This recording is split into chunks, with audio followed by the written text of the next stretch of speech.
like to just warm up and do a kickstart conversation. But as we approach that 2 o'clock time, and for our presenters today, 1 o'clock in their time zone, I just wanted to get our screen going and make you aware of a couple upcoming events happening around the state. So, Sherry, if you want to go ahead and pop that slide up. I see Amy has joined us. Welcome, Amy. So I just want to make you aware of a couple things that are just right around the corner. Next week on October 23rd is Nebraska Investment Finance Authority's deadline for housing study grant applications. So there is still time, but you'll want to take advantage of that if you're considering studying the existing housing needs and issues in your community, as well as what you might need to be planning for future growth. So check that information out at that link that's provided. And then on October 28th, NIFA is also doing a special edition of their networking series. And while this is not housing related, I think it's so important that we get a handle on this in our communities. They are doing a special edition on human trafficking, and that sex trafficking is not just a problem of the past, and so we need to be aware of and look for the warning signs and see what our role can be in combating that pandemic and plague that is affecting our children and our lives all around us. Many times we don't even know it. So they're having a guest panel of different individuals, including someone from the FBI. So if you can get on that webinar, there's the registration link, and make that a priority to attend. So I think we will go ahead and get started. I want to honor everybody's time today. We have a lot of great information coming your way. And so let's go ahead and jump into this. If I haven't officially introduced myself, I just want to say good afternoon and welcome you. I am Lori Ferguson, and I'm with South Central Economic Development District here in Holdridge. And I am your, I'm not sure if I'm your host or your flight attendant, but sit back and enjoy. We have great information on tap for you. So today we have the pleasure of hearing from not one, but two terrific presenters, Cassie Lapisotis and Neil Blumenkamp, our friends from the Panhandle area. Cassie is located in Bridgeport, and Neil is joining us from Scottsbluff. And they are going to be talking with us today about their experiences in the development of upper story and upper level living in their community. So before I turn it over to Sharon, I just want to mention the chat box to you once again. We encourage you to utilize that, and it gives us an opportunity to hear from you. So tell us right now in the chat box what interests you about today's topic, and what do you hope to know more about at the end of today's webinar. We'd like to hear from you, your thoughts and your answers to those questions. Some of you maybe are wondering, you maybe saw a different individual also being included in the marketing, and Sharon will be talking a little bit more about that. But Rick Wayman was unable to join us at the last minute due to some personal issues. So Star Lael will also be joining us as a representative of Scottsbluff and chiming in as today's presentation goes along with Sharon, who will be joining us here shortly. So HomeNE is a learning network, and we learn best when we interact and engage with each other. So we want to hear your thoughts, and we want to hear your voices today as we talk about upper level living. So with that, I'm going to turn it over to Sharon Heffley. She is the Executive Director here at South Central Economic Development District. Hey everybody, it's a great day to be in Nebraska, huh? Got good weather. I got soup on because it's a little bit cooler today. And I just want to welcome you. You know, if you guys weren't here, there wouldn't be any purpose for us to be here. So you make it worth our time, and you make it exciting for us. And as we're having a lot of fun and having it be exciting, be thinking of other topics, because next year is coming. This is our last one for this year, our last webinar. So we want to know what you want to hear about. Just want to talk a minute about the South Central Economic Development District. We do serve as the lead agent for these monthly webinars and the semi-annual gatherings, except for 2020, where it's going to be an annual gathering, where we are in the midst of planning that. And today is a whet your appetite for that because it's going to be in Hastings. And we're going to talk a lot about second story living. So if you haven't registered, there is still time. And we would love to have you join us in person. We have it in space that is, we're able to social distance. So should be able to be a good time. I want to tell you a little bit about HomeNE if you are just joining us or are new to this. It's a statewide learning network. We started 3 years ago, and it was designed with people from across Nebraska in mind, because we know there are a lot of communities seeking to successfully address local housing challenges. So our primary purpose and goals are to build a network of individuals and communities with shared interest in assessing and addressing housing issues, to provide a safe space to be vulnerable about what's been tried, find motivation to take one more step in the right direction, to learn from the successes and struggles of others, and to take away new ideas or see things through a new lens. And finally, it's to inspire you, because what you're doing is valuable and nobody's going to do it quite like you. So now's your time to leave your mark. And today we do have Cassie and Neil. And before I tell you just a bit about them, I want to tell you that, you know, when Neil and I finally connected yesterday and he said I could do it, I can be on this, I'm like, that's awesome. Usually Lori has these all staffed and knows everything a month ahead of time. And then if she's depending on me, it's called fly by the seat of the pants, and it's always dangerous. So I was thrilled when Neil and I connected yesterday, but I didn't know how important that would be till I got the call from Rick today.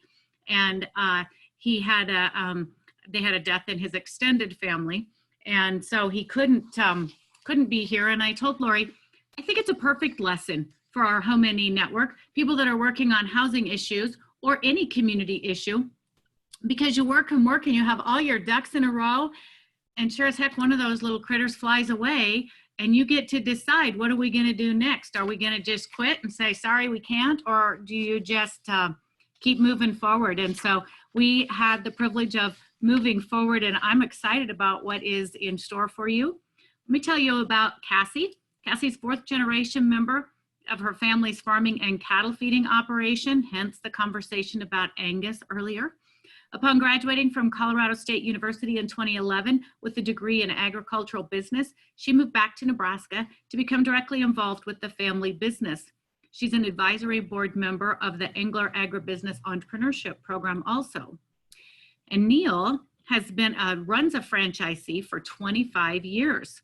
And this adventure led him to also become a property owner and developer in Scottsbluff. He's the president of Blumenkamp Investments, franchisee of runs a restaurants in Scottsbluff, Gering, and Chadron, Nebraska, and the founder of Life Change Connection.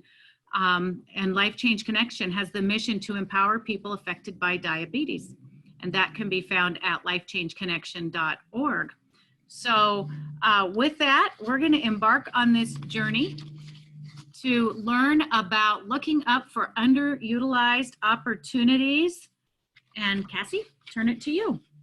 Sure. Thank you, guys. Hi, everybody. I'm Cassie Lapisotis, and I'm just going to dive right in. I don't have any slides for you guys. That was on my bad, and I apologize for that, but I'll do my best to give you guys a visual of it.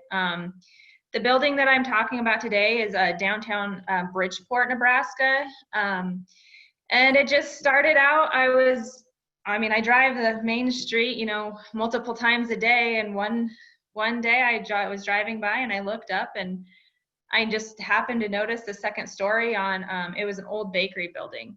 And it had been through a few different owners within the 3 years before me buying the building. And so I kind of knew there was an opportunity to buy the building itself, the business mostly downtown. But when I noticed the second level, then it really just sparked something in my brain. And I love developing, and I just thought it would be really cool to have something a little bit more of an urban feel in Bridgeport, Nebraska, you know, with 1,500 people. So I ended up through a lot of research, hunting down some people and figuring it finally the building itself went into foreclosure, and I ended up buying it from the bank. So I started out though keeping the downstairs as in business. We split it up. The backside kept a kitchen as it was an old bakery, and then the front part became a clothing store. So to keep some revenue coming in, that was my first priority. And then from there, we went upstairs and started in on that. It's about the upstairs fully is about 1,750 square feet, and is what I ended up doing was splitting it into about a 350 square foot hotel room on the front Main Street part, and then on the back end of it is about a 1,400 square foot apartment. And I kept all the ceilings were the original beautiful ceilings that you see in a lot of these old buildings. And so I was able to keep the ceilings. I was able to refurnish the original wood floors. And then from there was just basic cosmetics it needed.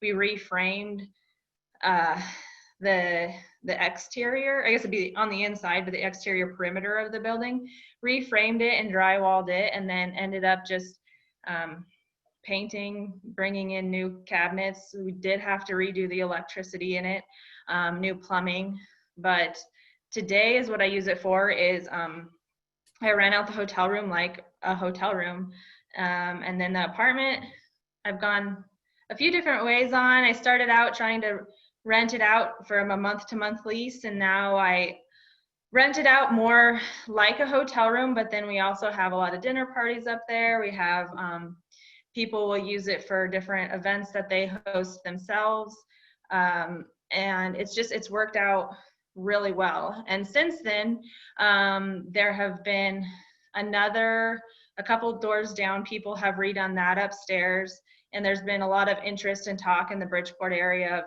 There's not very many second story living opportunities.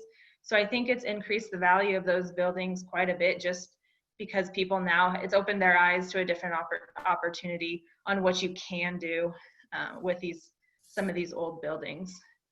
So with that, I don't want to overextend my time, but if anybody has any questions, chat away. And when we get in the question and answer, I'd be more than happy to answer any other questions you guys have.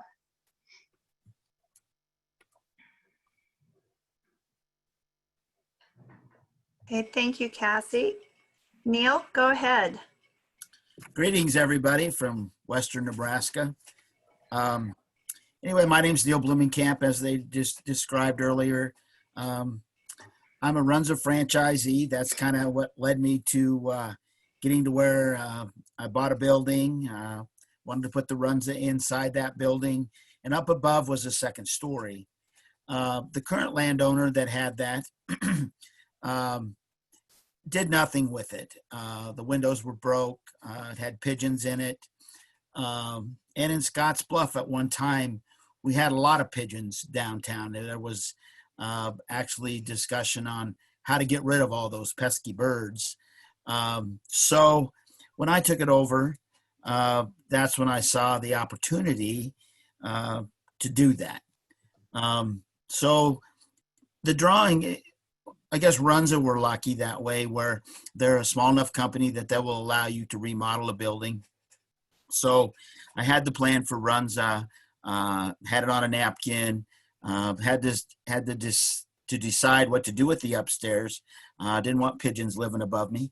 So I said, okay, here's an opportunity. I'm going to go forward and all those types of things. Some of the things that I did that I think was a good idea. Hired an architect. She was able to put it on a piece of paper much better than my napkin, of course. Some of the hurdles that I had to go through when developing this. When it was originally made, there was one entryway upstairs, 4 or 5 office buildings. There was a dentist, there was an insurance company, and those types of things, much like every other upstairs is in a downtown area. So when you come into second story living now, you've got the codes, the life safety codes, the number of egresses that you have to have. A lot of second story buildings have an older flooring. A lot of those have asbestos in it. What do you do with that? You can take it out. You can hire somebody to very expensively take it out. As long as you encapsulate it, and you can leave it in there. So we had to cover that flooring. That was a no-brainer when it comes to the expense side of things. Then you have to start creating firewalls. I had to create a firewall between the runza below and the eating and the living area up above us. So we had to put 4 sheets of drywall on the ceiling of the runza to protect the upstairs living area. Sometimes the life safety codes, they change when you go from commercial to living. So but the whole building has to fall under whichever one is most stringent. So that was somewhat of a hurdle that I had to overcome. The number of egresses that I had to have in that building and not have to sprinkle it. So I guess, hang on just a second here. Okay. The number of egresses that I had to have in that upper story changed if you didn't want to have to put a sprinkler system in. I would recommend that. I'm sure that the fire safety code is the same all across the state of Nebraska. If you have 2 apartments, you can have 1 egress. If you have 4 apartments, you need 2, and you need to sprinkle the building. So I had to back up, not sprinkle the building, change the configuration of the upstairs, because the whole building is 34,000 square feet. So on the main level, it's 100 feet wide and 140 foot deep. So we had to create a stairway that goes up that side that wasn't originally there. So in some of the slides, I'll point that out when we get to those.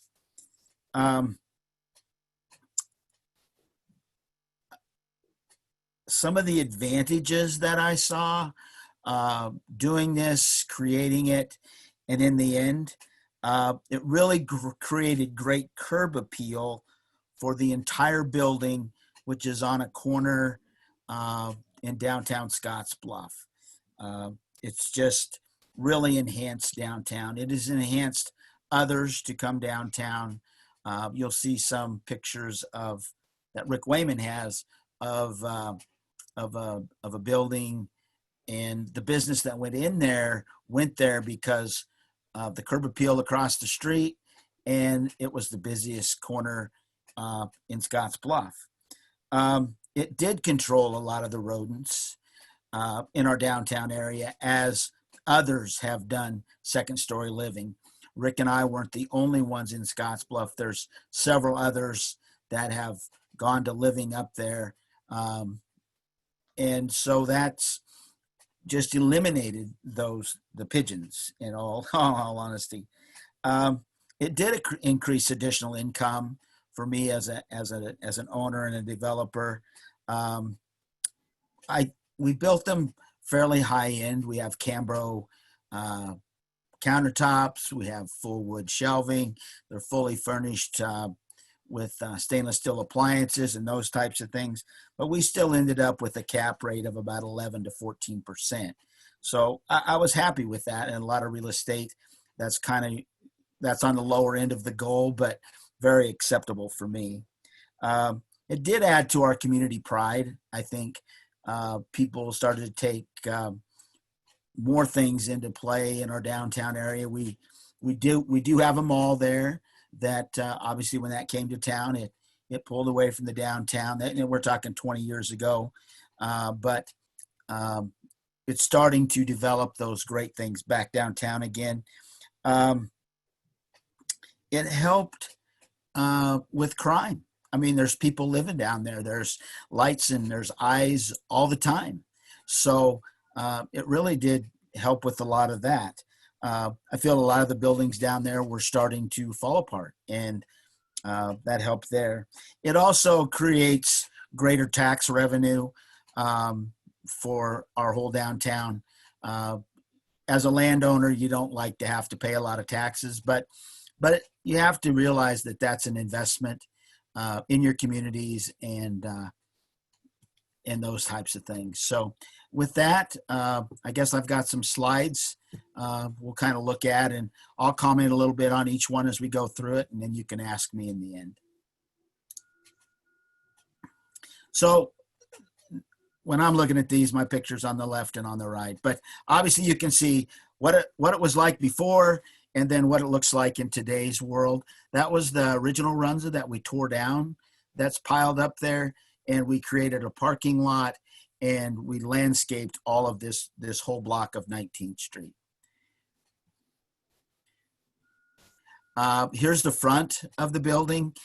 This is a picture more of the Runza and the landscaping along that whole block there. It just comes on around to the side of the building. The building was very discolored block from different areas, different times. So we had to lay all that first level of block up below the windows there. We laid all that in there to try to match it as much as we could. And as Cassie said, we brought an urban feel to the restaurant. It's a window that opens and you can close it. It's heated, it's air conditioning, it's kind of a patio area. But and then you've got the newer door style there. And then you can see the building up above, the Runza Sandwich sign. That up there is where all the apartments are. Go ahead. You can see the original Berkeley building. That's the original doors. And behind those doors, we created the wild colored carpet with the green walls, just really trying to lighten that up and make it fun. The other stairway is the one we had to create because we were putting 4 apartments up there. And then we did not have to sprinkle the building. A lot cheaper to do that. To sprinkle the building was $150,000. We had to get a new 4-inch water main to supply all that. By just not having those 4 apartments connected, we didn't have to do that. Then you can see a picture of us looking out over Broadway. Obviously, when there's things, parades and all those things, it's appealing to live up there and look out the front window. When we started, I actually, we had some great brick in there, as you can see behind that one wall over there, but it was going to keep it so cold that you know what, we just furred it all out. We insulated it all. We put new windows in, as you can see up front. And we have taller ceilings in there. So once we come to the finished look, you'll see the doors are taller and it makes them just a better urban feel. Go ahead. Here's some finished apartments that we have in here. The largest one there was the first one that we rented, and we rented it out to a doctor that had moved to town. He was there for 2 months, and then he decided that him and his wife were going to buy a house. So I purchased their furniture from him. It was 2 months old, brand new furniture, and so that became a furnished apartment. They're not all furnished with furniture. They all have appliances. They all have washers and dryers and those things, but they don't all have the furniture. Next. We use the stackable washer and dryer. This is in a bathroom. Then as you look next, it's another bathroom picture. And then this is what all of the HVAC rooms look like. We used heat pumps, so they're totally electric, no gas is needed in there, along with electric water heaters. Here's 3 different apartments with 3 different kitchens, so you kind of get a variety. 2 apartments are 2 bedroom, 2 bath, because they're almost 1,400 square feet. It's a unique, if you're looking from the top down on the building, it is all of 100-foot wide, but one side of it goes back 60 feet and the other one only goes back 40 feet. So you don't have near the real estate on the one side as you have on the other. Next. These 2 bedrooms are of the 2-bedroom. One is one way, one is the other. They mirror one another. Then in the one smaller studio apartment, we put in the, did you lose the slides? I lost the slides. Anyway, there's on the studio apartment, we have the Murphy bed in there, and which makes that a nice, cozy little place. We can still see them, Neil. I don't know why you can't for sure, but we saw that. What's the next one? That was your last one, I believe. Oh my, see, I'm done. There you go. So with that, sure, welcome any questions, any of those types of things. Yeah, so if we could just throw a couple questions before we move on. We've had a couple people asking what kind of rents you might be receiving, and I'll throw that to both you and Cassie. What would you rent your 2-bedroom, 2-bath apartment for, Neil? You know, we're at $1,300 a month. Okay, perfect. So Yeah. we create some pretty good wealth there. Okay, super. And Cassie, we had a question earlier about how did you make your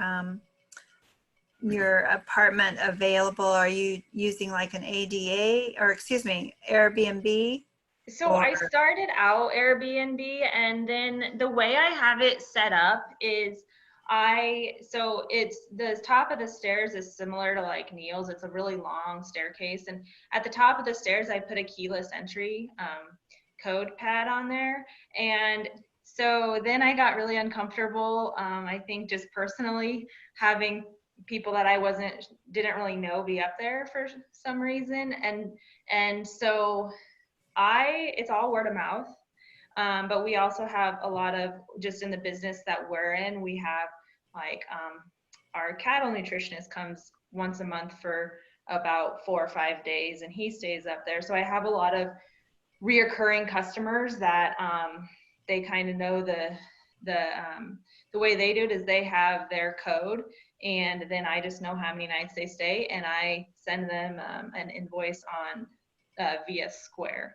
So realistically, I never have to make contact with a customer, and it's really nice for me having just people that know how the flow is. And rarely do I do get new people come, but it's people that come, they'll stay for 4 or 5 days, and then it's about every other month. Okay. And it's been working out really well. So do either of you have a website for your apartments, or? I don't, but I guess I've never really thought to advertise. It's the purpose of what I've done with it is more for personal use, and just to have it available for, originally I was gonna maybe live in it. So I built the apartment side to how I would want to live in it. And in the meantime of the entire project, I changed my mind on that. And so I don't have a website. Okay. We have a couple questions. I don't have a website. Mine are just word of mouth. I've probably only been empty with one for 3 months, and the husband and wife moved from the 1-bedroom apartment to the 2-bedroom apartment, and I held the other one for a young, she's going to be a nursing student. So other than that, it's been full continuously. Never had to worry about it. And on that note of, this might be helpful.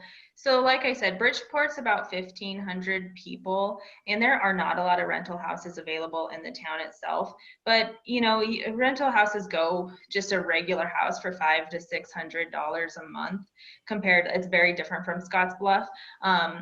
So in a town of this size, to be able to, what I think it would be worth to have a brand new second story living apartment and what people will actually pay for it. I think there's a bit of a disconnect. It's in my mind, if I was going to charge month to month on the apartment, it would be about $1,000, and I did get that from a guy for a few months, but it's not very easy to get what it's worth, especially being brand new and unique in the Bridgeport specific town.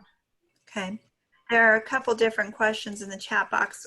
One I'm going to save for a little bit later on, but while we're talking about your lofts, what about ADA since you're on second level? Either one of you have some information you'd like to share about that? You're not required to make them ADA accessible. So that was a concern of mine. Originally, I dream big, but when I go to build it, I'm poor.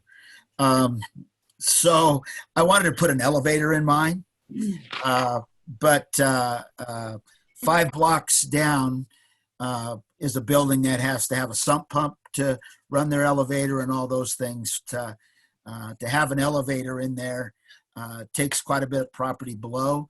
And in Scottsbluff, it's too close to the river.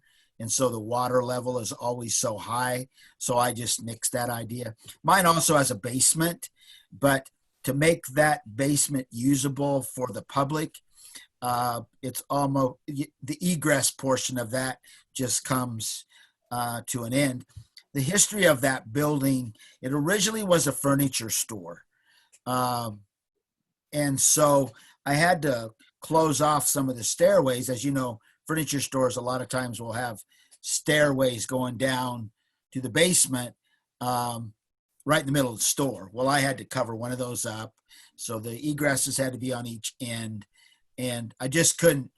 And then it's so far, there's a space factor of like 170 feet, I think, and you got to be able to get out, and it's got to carry so many people. And so the basement is really almost, I use it for my own personal storage because that's really all you can do with it. So we're talking the main floor and upstairs. So there was no reason for an elevator at that time. Okay, perfect. Thank you. So we'll go ahead and let Sharon and Star step in, and then we'll return with some more questions when they're done. Sharon and Star? All right. Well, if it works for Star, I'm going to share the things that Rick told me, and then I'm going to let you talk about the pictures and fill in all the things that I missed, because I'm only regurgitating what I've been told. That's kind of dangerous. It was really fun to talk to Rick, and he was the one that recommended Neil because they've done projects across the street from each other, and they both spoke very highly of the other's project, which makes for great community synergy. It was fun to hear about their projects. Rick was originally from Gering, went to Kearney State College, and did the one thing he said he would never do. He returned home, got married, and in 1986, he started Consolidated, which is a fire and water restoration business. He also has a light commercial residential remodel business, and through that has built townhomes and duplexes. He said no single family homes though. He owns a car lot, and he manages a lot of commercial and residential investment property. I asked him if he had any free time, and he assured me he did. So I'm thinking I might need to follow him around and figure out how he does all that. But my point in telling you all that is that this isn't his, this second story and developing buildings. It's not his main thing. He has a full fire and water restoration business. He has a car lot. He has a lot of investment property. So these kinds of projects aren't for people that if you can't devote your full time to it, that's okay. That's, I guess, the point we want to make. Rick shared that he seeks buildings that are not too large, big enough for 2 units on the second floor. And that way he eliminates the needs for the sprinklers, which improves the cash flow. He likes buildings that the main floor is prime for a tenant, maybe already one there or one wanting to go there. And he likes to bring back the original flavor. He likes to remove the false ceilings and expose the original facades and just give them back some of that original feel. Rick has 2 buildings in downtown Scottsbluff. He told me he purchased sad buildings and embarked on an entire renovation. His first building was purchased 10 years ago. There was a dress shop on the main floor, and the second floor was underutilized, which I thought was a great word. There was just something about that that speaks to opportunity. So on the second floor of this building, he put in 2-bedroom, 2-bathroom, high-end apartments with 13-foot ceilings. He has one that is 1,200 square foot and rents for about $1,200 a month plus utilities. And he said, or these are 1,200, the 2 in this building, I'm sorry. And he said he has had 1 month of vacancy in 10 years. The second building was purchased just 5 years ago. Anytime Fitness was looking for a place to go. And so he purchased the former Joann's Fabric. It was a 10,000 square foot building on the main floor with a partial second floor. He said they hurriedly renovated the main floor so that Anytime Fitness could get in there. And on the second floor, he put in 2 sizable lofts. One is 1,800 square foot. It's granite and hardwood floors. The other is 1,400 square feet. And both are 2-bedroom, 2-bath. We talked about in Hastings, some of the buildings have become condo style where maybe they're owned by floors. And he said he has had people that have wanted to buy an apartment from him, but he wasn't interested in selling. So that's a conversation for another day. In his opinion, if smaller communities would take advantage of looking up for underutilized opportunities, it would do a lot for their downtown.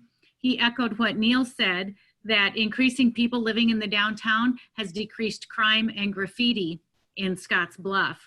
And that also mirrors what I heard from Ron Drake with Flip This Town. I don't know if you've ever heard, I believe he has a podcast, and he talks about bringing lives to the downtown brings life to the downtown. So I think that's exciting. Star, what can you fill in for us? Well, you did a really good job. And I was just going to, again, echo what Neil and you had both said, is that it does bring life to downtown, and it brings people downtown. They feel safer downtown. People want to open stores downtown, those types of things. And this one that you've got the picture of, it was a dress shop on the main floor, and then on the top floor was the bridal shop. It was the same shop, but you had to go up the stairs to go to that. And one of my friends was renting one of those apartments, and when I walked up there, it was like, wow. I mean, just the quality that both Rick and Neil have done with these old buildings is just amazing. So I had the opportunity to also see Neil's space a few months ago, and it's really just amazing. It doesn't feel like you're in an old building at all. They're really urbanized, and you really don't feel like you're in downtown Scottsbluff. It's more of a larger city, but it has really decreased the crime downtown and the graffiti and a lot of the things that used to go on downtown. So both of them have done a great job. And I think Cassie's development in downtown Bridgeport has also just brought some life to downtown. There's other people that have purchased older buildings and have opened stores, and Bridgeport, for the size that it is, really has a vibrant downtown. And then the next picture, like you spoke, was it was the former, oh, there's that's the upstairs of Rick's, and it's right across the street from Neil's place. So yeah, I mean, you can see the quality of work that goes into these places. And then this one is the 1700 Broadway, when a lot of the Joann fabric stores closed. Of course, ours did, and it was right on the corner of 17th and Broadway, and this huge building just sat empty for a really long time. And then Rick did buy it. Those of you that are old enough to remember Ben Franklin stores, that's what it was when I grew up, was a Ben Franklin store. And again, I think they used the top floor mostly for storage of merchandise and things like that. But they had the soda fountain and everything downstairs. But he did a great job with the fitness store or fitness center downstairs. And these apartments upstairs really are just beautiful. And again, that Neil alluded to, there's a lot of times there's parades and different things going on downtown that you can watch from up there. You can usually see the monument from the second floor. So the beauty of the whole area, you can see for many miles. And it's really has brought a lot of life to our downtown. Great, thank you. I don't know if we've got a few more pictures here, Sherry. Do you want to advance okay, so that was our last one. So thank you, Star and Sharon. So we want to kind of open it up now for some questions. And I've had a few through the chat box, but be thinking, and we would love to have you open your microphones and ask the questions of our presenters today. So one thing we want to ask our presenters, a question that was in the chat box, is how do you engage with older owners to explore different ownership options and opportunities? Maybe somebody's owned some of these buildings for a very long time and they're just sitting there. How do you engage those older owners to explore different opportunities? Do you have some thoughts along those lines, either one of you? Mine wasn't an issue on that end, I guess. So Bridgeport's a pretty progressive town, and there's actually on the main street very few empty buildings. So to have to change or to fill an empty vacant building is less of an issue, I guess, in Bridgeport specifically. Okay. Neil, any thoughts? You know, there are several older buildings, and there are the older owners, but I think once you get some, I guess I really haven't engaged any, but once it kind of starts, I think it's kind of like a snowball. It kind of like, wow, then it becomes, I got to keep up with the Joneses type of thing, or from one end of Broadway to the other. And I think sometimes you just have to see a new way of doing things, or a new light, or those types of things, and that engages other property owners to get involved. And we've had some facade grants, not only for like Scottsbluff and Gearing and Scottsbluff on the Overland. You get your development people have brought grants to us. That's kind of where STAR comes into play. They see those things that I'm going to say your everyday developer is not aware of, or there's grants that they can get that they can pass on. And so I would for sure get my city council engaged. Originally, when I did mine, I was going to set it up for condos. That was not a city ordinance. It could not be done. They did change the city ordinance at my request, and maybe there's others too, but it costs a lot of money, legal fees to.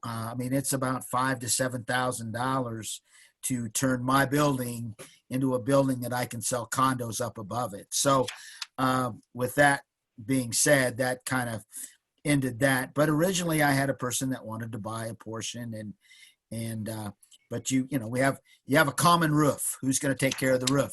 The guy on the second story or the guy on the first story? So you have a lot of those issues that have to be ironed out. Okay, wonderful. We had a question of clarification. Did you or did you not need to include sprinklers? And if so, how did you avoid incorporating sprinklers? I did not have to do sprinklers. Originally, I was going to have to, because of the configuration that I was going to use for the apartments upstairs. I was going to have an entryway in and an entryway out. And then I would have a common aisle or hallway down all four. By doing that, I would have to sprinkle the building. Now, if I just blocked off, say, put a shared wall in the middle upstairs and have two apartments with an egress on one side for two apartments and one egress on the other side for the two apartments, then the building did not have to be sprinklered. So that comes into where the codes come in. And, if you have a local person that can help you with that on your fire side of things, the code side of things. Otherwise, that's where the architect comes into play sometimes. They know those things, so that's how I saved that $250,000 over the whole project, not having to sprinkler the building. Okay, so thank you. Does that make sense what I say? Uh-huh. Okay. Very well articulated. Thank you. I appreciate that. So, okay. What other questions do you have for our speakers today? Where do all the people come to your meetings? Let me ask them a question. Okay.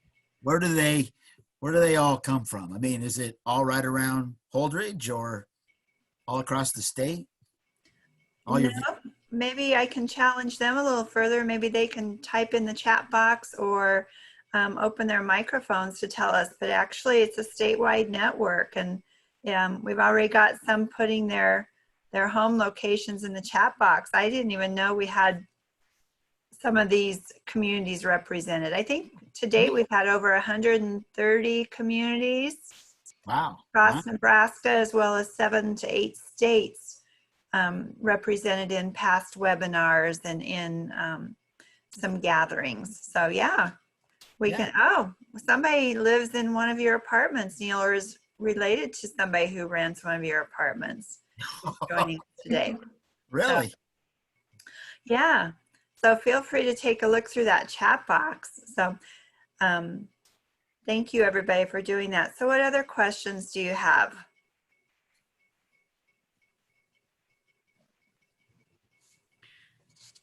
I'm kind of thinking back to that question about engaging the older building owners.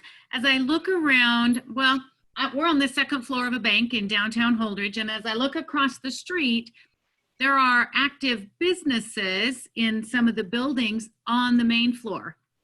And so we're not talking about a vacant building, we're talking about an occupied building, but nothing going on. Actually, I understand some old apartments that aren't utilized anymore. So does anybody have any experience with that or ideas about how you would engage them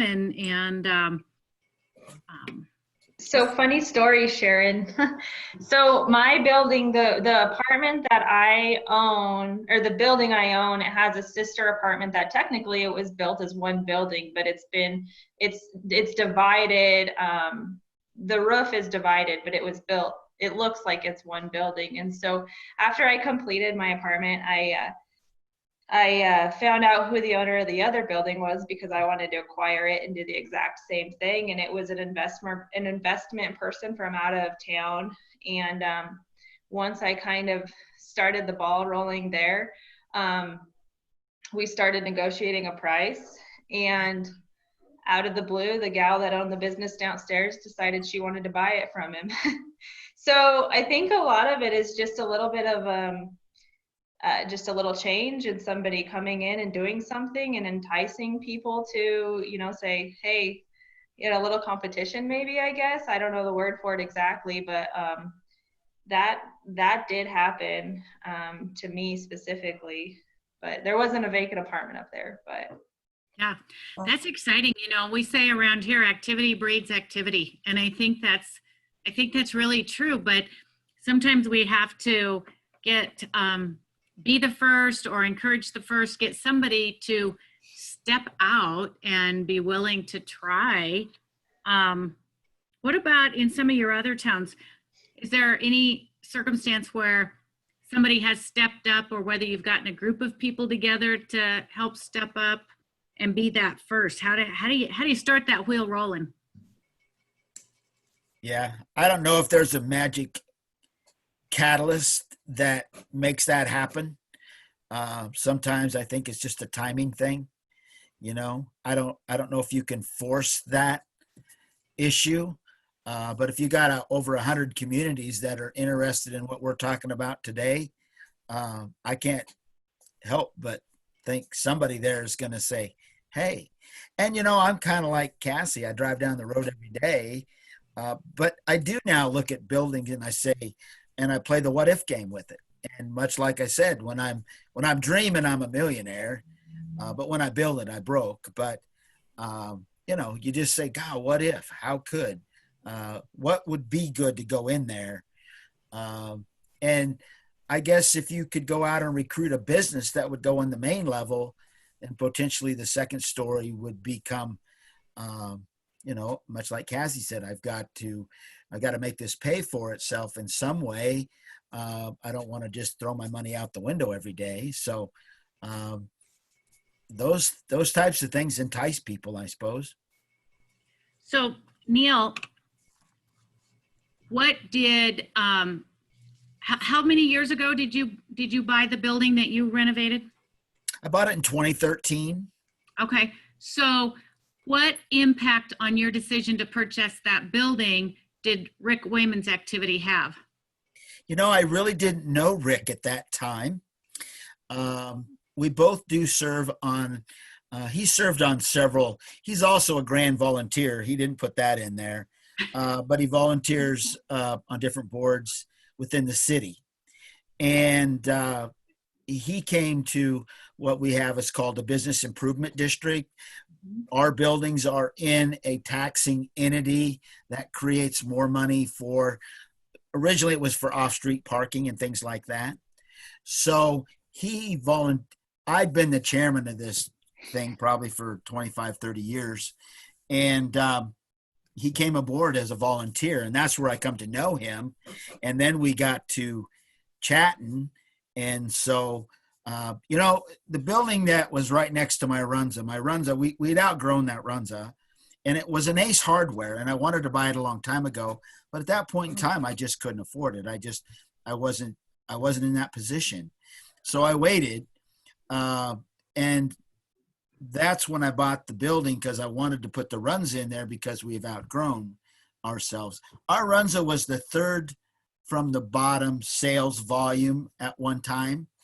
Now we're tied for second within Runza as a company sales wise. So we went from the bottom to the top with Runza, but that's kind of how I wanted to buy the building. Well, and then I just thought, wow, it would be neat to live upstairs. I really had the 2,000 square foot. I was going to build that for myself, much like what Cassie said. And then I said, you know, that's not going to happen. So that's when I made it into 4 different apartments. And that's a good point that Neil makes. You don't have to buy it and redo the upstairs right away.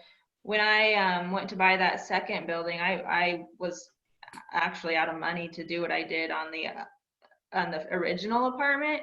I just wanted to secure the building and keep a business going, and then eventually, when I could secure the funds to finish it out, redo it on the other side. So it's not like you have to do it right away. And the other thing is like Neil said, my original plan was to kind of do I don't know how you call it, like a little 6-bedroom deal. Like it all changed from start to finish, and a lot of it's what's pre-existing, a lot of it's codes, a lot of it is the sprinkler systems. A lot of it's, you really learn a lot once you dive into it. And I mean, you can go one of 2 ways. You can do all the research ahead of time and figure out if you can do it, or you can buy the building and figure out what works from there. And there are a lot of stipulations and rules you have to abide by, and that does dictate some of what you can do.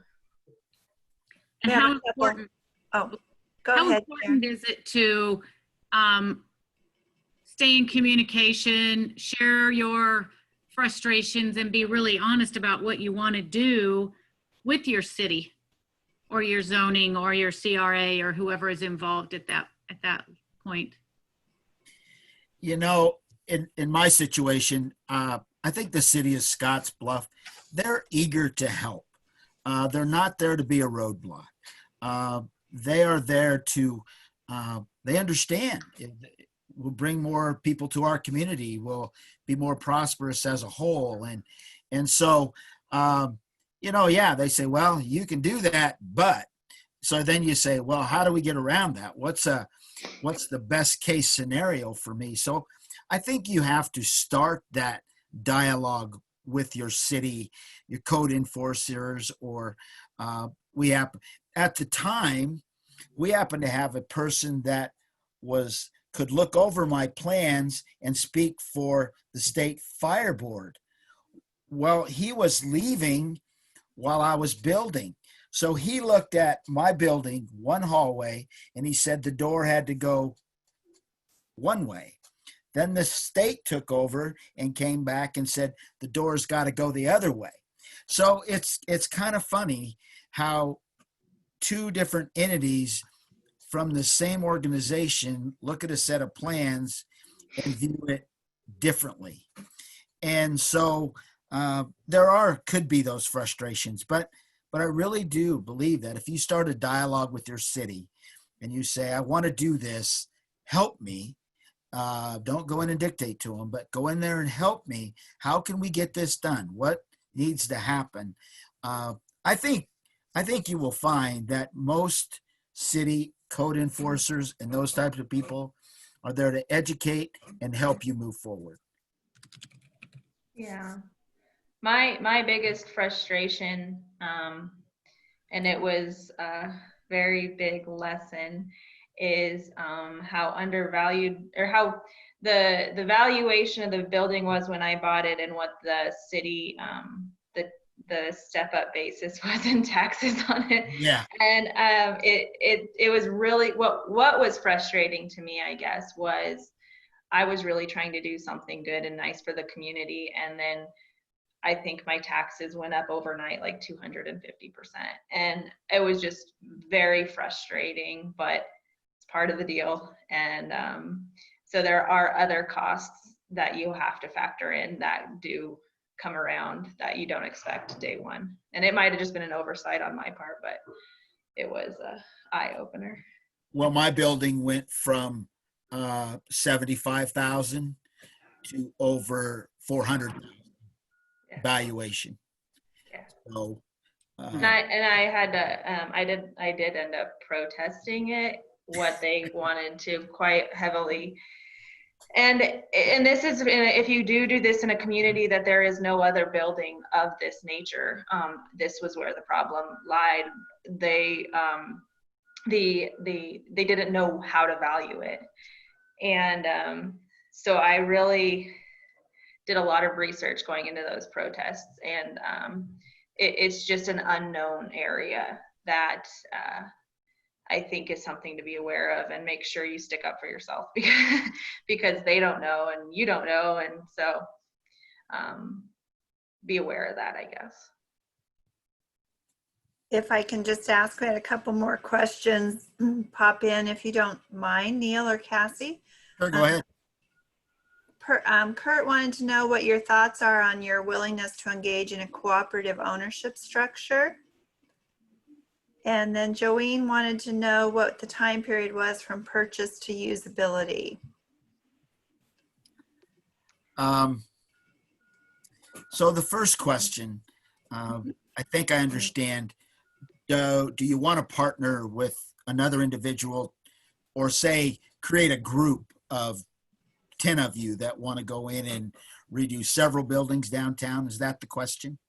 I think that's don't fair. know the full intent of the question, but I would guess you're probably on the right track with that assessment. Sure.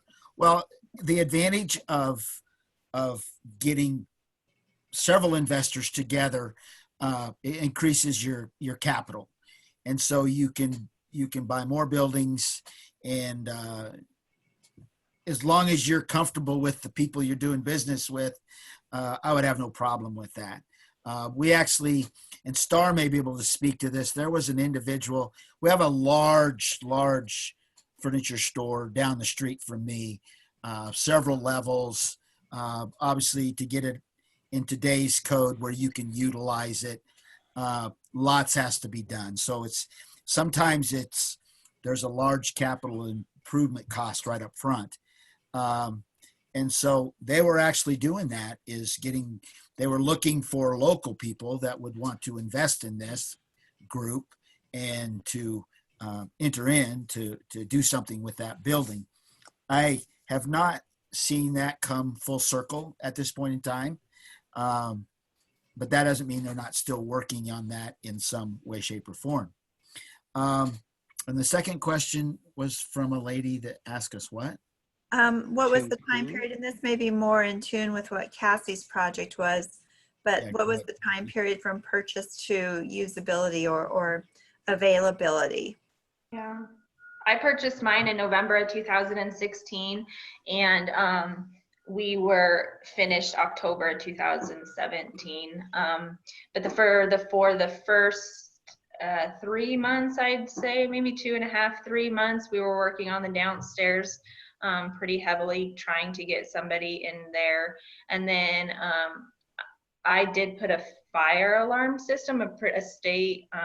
It had to go through the state, and that held me up for about 6 weeks in the summertime because of just time wise. So there were, so that was 11 months from when I purchased it to when it was move-in ready, but there were some lag time, some holdups in between there. Okay. I would say our largest holdup would be what she just described, and that was getting something from the state fire marshal, getting it approved. It can be 2-3 months. And I kind of thought, well, I kind of got the inside track. I'm working with an architect. That shows that, we're serious and those. And she said, my architect said, that's just the way it is. So that's going to be your largest holdup. The rest of mine, I bought mine with intent. I wanted to get that Runza up and going. So we actually never closed the original Runza until we got the other one opened up and the front working. Then we tore down the building and made that the drive-through.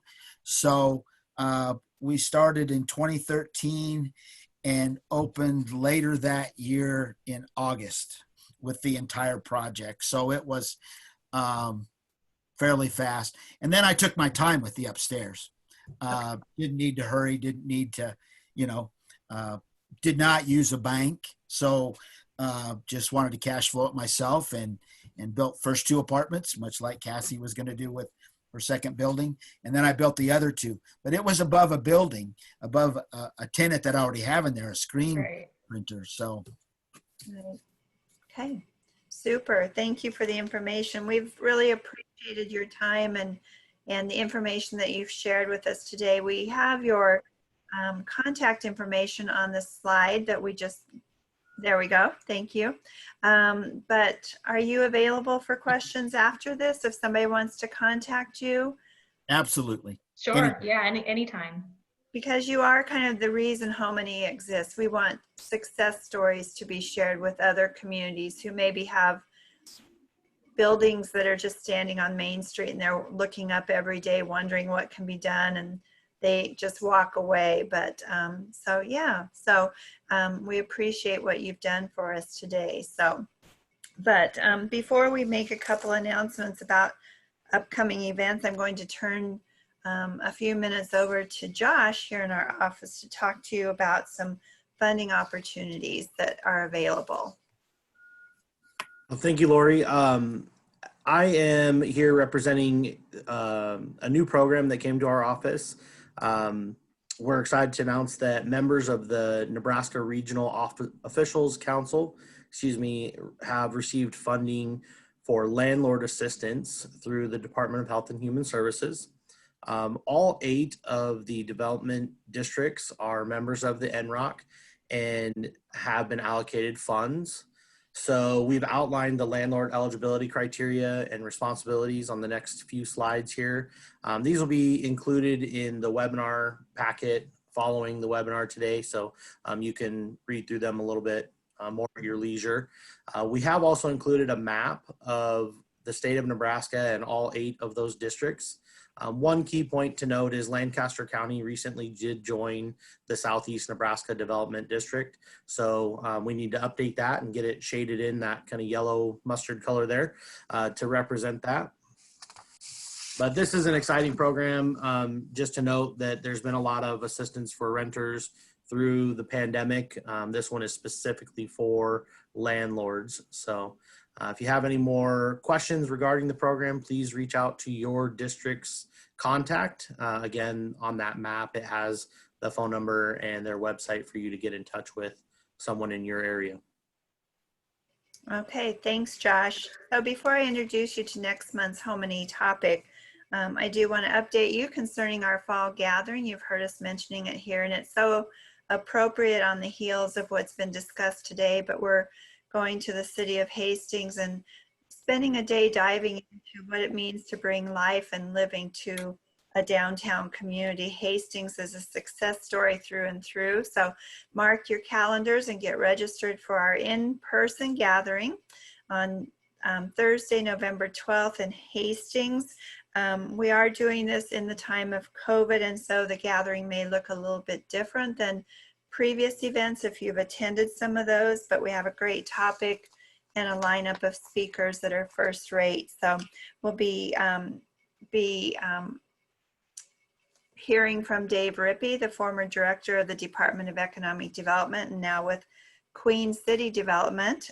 He is going to be our featured speaker, and he is doing a lot of what Cassie and Neil have talked about today in Hastings.